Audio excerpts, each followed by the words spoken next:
Your father called with some very bad news. Your mother killed herself this morning. That's how I was told my mother was dead by my college dean. She was 47 and I was 19. Her life ended just as mine was supposed to start. She left a note telling us to mourn her, then get on with our lives. Her funeral days later seemed to end the mourning period, as everyone just stopped talking about her death and her life. No one said not to, but no one did. We all appeared to get on with our lives. My father remarried, my sister earned multiple degrees, and I became a television producer. But over the years, I remained painfully aware of the silence and grew more and more disconnected from those I was closest to.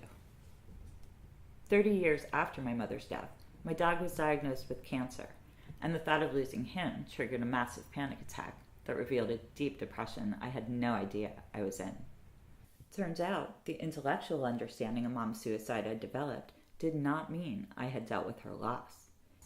Now I was facing another huge loss. I needed to break the silence that had brought me to this place. What would happen if I asked the question that was always on my mind? How about we all just talk about what we're not talking about? I don't know that I really wanted to talk more about it. I was having, I think, enough time handling my own emotions that I didn't feel like I had enough knowledge or ability to handle other people's emotions. And talking to people would mean handling their emotions too.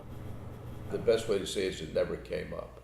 Nobody ever said to me, well, gee, what do you think of Debbie's suicide? And in all the conversations I've had with Jerry since he's married Connie, there was never a discussion of your mother in any sense about anything. You came to my house, I think maybe a year and a half after she died, and, I said, I miss her so much, I miss this, and you just were like the Sphinx. You just sat there. There was no talking. The family tradition, not just our family, for all families, was don't ask, don't tell. Keep going, don't interfere with college, don't interfere with the studies, pretend everything is as it was before. I've learned silence after traumatic loss is common, but for 3 decades I could only assume the others had simply gotten over mom's death. But consumed by my own pain, I just never considered theirs. We could not believe that she would do such a thing. It hurt and we were mad. And I think we carried being mad for a long, long time. Once in a while it sort of comes up in some context, God knows what. And we say, well, that's not good, that's screwed everybody up. Well, I told you I went for counseling. I just didn't feel right. I was upset, I was depressed. I just wasn't me. Do you have dreams about her ever?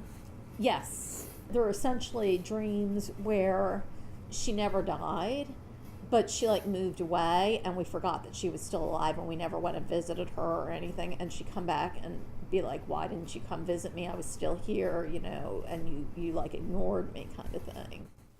This film is an invitation into my family's raw conversations as we open up for the first time about the impact of my mother's life and her suicide, and how our choice to deal with the aftermath in silence affected us all.